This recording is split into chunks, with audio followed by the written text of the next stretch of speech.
నియంత్రించలేము అనే ఉద్దేశంతో లాభ ఆపేక్షను తీసేస్తూ గవర్నమెంట్ షాపులు నడుపుతుందని చెప్పి పాలసీ మార్చాం.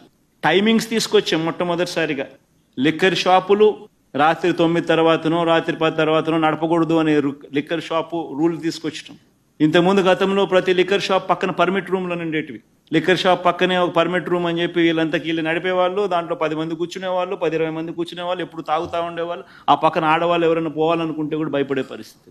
మన ప్రభుత్వం వచ్చిన తర్వాత పర్మిట్ రూమ్ను రద్దు చేసినాం.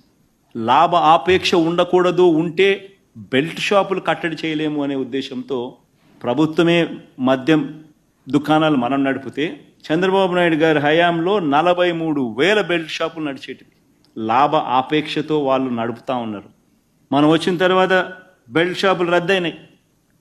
షాపులు రద్దయినాయి, పర్మిట్ రూములు రద్దు చేసినాం. లాభ ఆపేక్ష లేకుండా ఉండే అడుగులు ముందుకు వేస్తూ ప్రభుత్వమే